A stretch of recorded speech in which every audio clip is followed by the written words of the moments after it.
So the combination of both these values, the yearning to serve and the excellence, can also be translated into the amalgamation, if you like, of the spirit of volunteerism together with professionalism.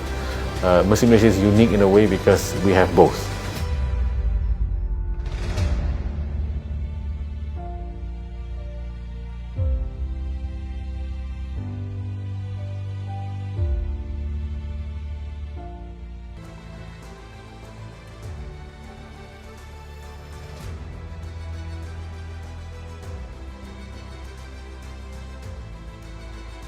Assalamualaikum, my name is Siti NUREZMADIYANA binti Muhammad Nur. I am from AM1104D. My matric number is 2019453308. MAZNI Malaysia or Malaysia Medical Relief Society is an international voluntary body that works to provide humanitarian assistance, and is also known as non-governmental organization, which is non-profit organization that function for provisions of medical assistance, sustainable health development and disaster risk reduction activity for the community. It established on 19 September 1990 and their founder is Tan Sri Dr. Jimilah Muhammad and the president is Datuk Dr. Ahmad Faizal Perdaus.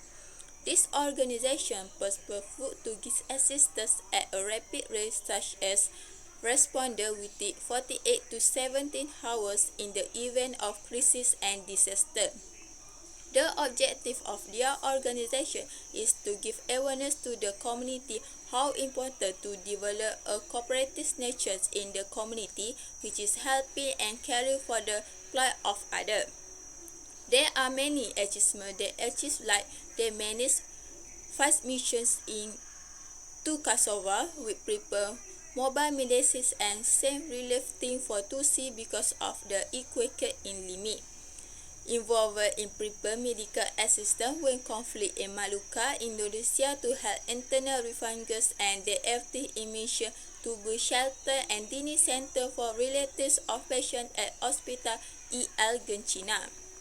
They have executive councils that consist medical doctor as president, vice president, member of associations that consist of 2 types, which are ordinary member and life member. They have the right to vote during the annual general meeting.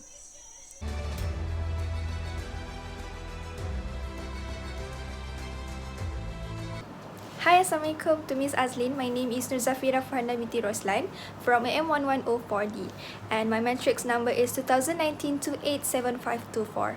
So for the first initiative or efforts or activities of MAZNI Malaysia is MAZNI Malaysia sends medical aid to Sabah.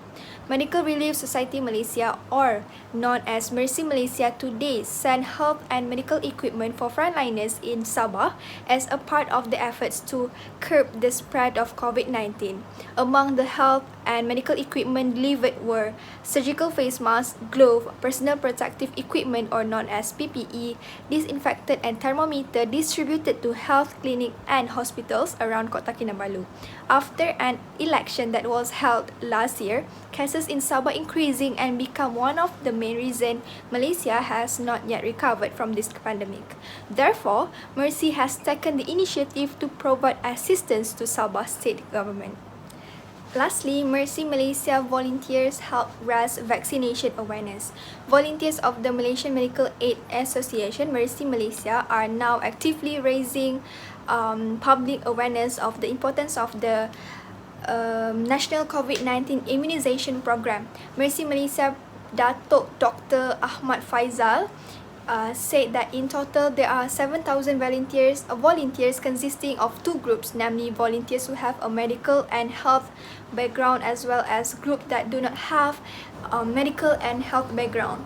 According to Datuk Dr. Ahmad Faizal, both are equally important in raising public awareness at various levels, including in Sabah and Sarawak, on the importance of registering as a COVID vaccine recipient And this is where we need individuals from various backgrounds, not necessarily doctors and nurses, because sometimes the language we want to use to reach the marginalized community especially needs a language that easier to understand.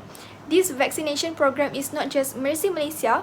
We'll try to help the authorities such as the Ministry of Health Malaysia and the National Disaster Management Agency in efforts to mainstream information and awareness of vaccination needs for the pandemic COVID-19.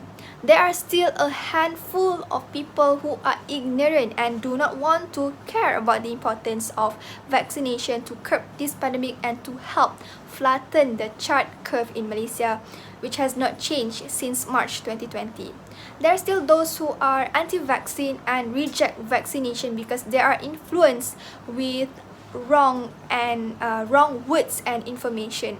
Therefore, Mercy Malaysia sent several volunteers to help disseminate accurate and authentic information on this vaccination to provide awareness to all Malaysians so that we can be like the people in New York who are now free from this pandemic and can do activities as usual without surgical masks or social distancing.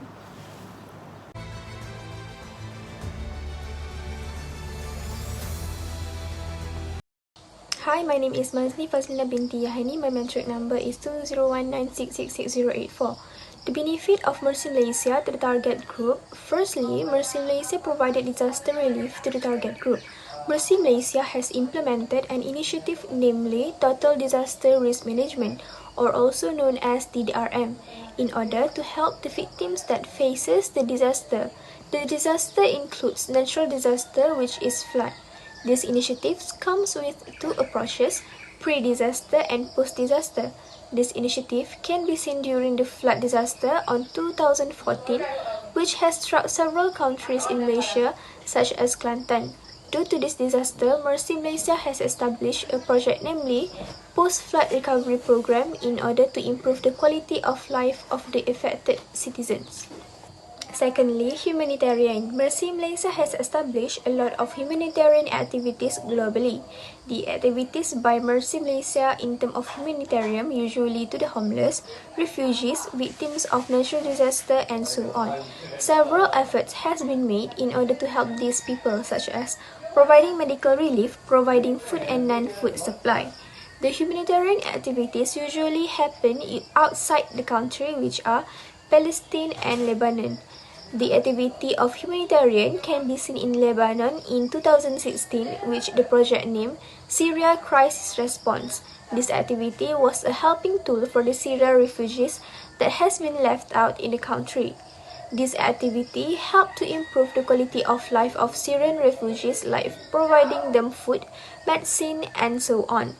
Children also were taken care by Mercy Malaysia, which they created a child-friendly space for children to play and improve their well-being. Next, benefits to the target group, which is healthcare. Healthcare initiative. There are several healthcare programs were established by Mercy Malaysia project, namely Primary Healthcare and Dental Clinic, which is provided especially to orang asli in Malaysia. This initiative aimed to help these communities since they mostly don't get treated right. By this initiative, orang asli will receive the treatment for free. Then, the healthcare initiative, which is Cleft Lip and Palate Project, CLIP. This project provided free surgery to those who were born with these genes, especially underprivileged population. This program was made in order to help those who face a lot of difficulties due to the cleft lip and palate mouth, where usually they will get demotivated since they are a lot more different from others and they are hardly speaking. After that, another healthcare project established by Mercy Malaysia is psychosocial intervention. This healthcare project is focusing on the victims that face disaster. Those victims had terrible trauma due to the disaster. So Mercy Malaysia take initiative to help those who need emotional supports and guidance. By this initiative, Mercy Malaysia give the best attention to those who suffered with trauma and help the victim to be healthy again. Plus, Mercy Malaysia provided psychosocial intervention from skilled volunteers. Lastly, the benefits that Mercy Malaysia provided to the target group is Funds Program Initiative. This initiative is related to any activities that help by Mercy Malaysia, which is help to run the program smoothly. Example for Fund Program Initiative is RM1 sehari. From this initiative, lots of money can be gathered to establish the other programs by Mercy Malaysia. RM1 sehari also helps to supply necessities, and this fund initiative helps people all over the world through the donation from people, where Mercy Malaysia might use the donation by supplying medical relief and so on.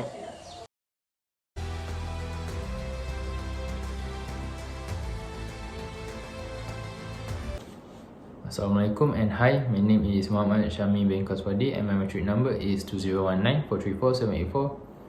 So in this video, I will talk about the recommendation to Mercy Malaysia. So for the first recommendation is to fully utilize the power of social media. Social media, together with the press, is one of the most cost-effective communication methods. It enables charities to inform the public about their work and how they have been changing the world and what kind of help they require. Good content on social media allows NGOs to reach thousands, if not millions, of individuals, allowing them to scale up communications at low cost. Unlike the news media or advertising, social media allows NGOs to take their initiatives directly to their target. This allows them to have more control over the message and to form real-time interactions with their audiences. NGOs must do more than just broadcast business messages on social media to achieve positive outcomes. Curating social media contents needs a touch of marketing. The technical side of Facebook ads and Instagram ads is important in this day of age, and the tools mentioned need people with expertise. We believe Mercy Malaysia needs to cover this aspect to overcome the shortage of donations, because the tools mentioned are very powerful in reaching new audiences, as it can target people on the platform. So for number 2, Mercy Malaysia needs to be more lenient in accepting new volunteers. In these tough times, beggars cannot be choosers. Mercy Malaysia needs to accept applicants with no past experience of doing charity work. Also, it is a must to find volunteers overseas. Mercy Malaysia also needs to diversify the assistance, as this can mutually benefit both parties to broaden up the connections. It is also important to note that volunteer retention is also crucial. Sufficient training is needed in order to keep the volunteers motivated. Although charity work appears to be simple, it is unfamiliar territory for inexperienced volunteers. Make an effort to make them feel prepared to perform well. Allow the new volunteer to shadow a more experienced volunteer for the first couple of hours. It is important to not leave them to twiddle their fingers for a few hours right after they get on the work for the first time. So for number 3, provide assistance in helping the process of vaccinating the people of Malaysia. The reason for this is because NGOs are more familiar with the homeless and migrants communities and can provide the assistance in helping the government reach out and encourage them to get vaccinated. Importantly, Mercy Malaysia also can target rural areas where the internet is not easily accessible, thus making the process of signing up for vaccine through MySejahtera a problem for them. It is sad for those people who are eligible to receive the vaccines but cannot do so due to lack of internet connection and not knowing how to. Mercy Malaysia can target rural areas by setting up a booth and having a joint venture with any medical examiners from the Ministry of Health who can do medical checkups at the booth and giving them their dates of appointment for their vaccines. It will take time, but it is necessary, because if Malaysia did not reach herd immunity in near future, everyone is at risk one way or the other. Everyone can benefit from herd immunity, as everyone can go back to how they lived when the world was free from COVID-19, and MAZNI Malaysia can reach more people who are in need of help, because without COVID-19, travelling is easy and it has lower risk of infections. I think that is all from me. Thank you. The voluntary body like MAZNI Malaysia or Malaysia Medical Relief Society play important role to give awareness for a community how important to concern about other people, which is key humanitarian aid, especially that involved in disaster problems such as flood, tsunami and earthquake. They can be seen when because our society become more stable and improve if we concern about other people. Especially at the rural area, they have a lot of problems and need our help. This means the role of this agency bring big change in community group in helping our development to continue grow. Therefore, we should realize and support the effort made by such body through various ways, like as a voluntary to become member or contribute funds to them.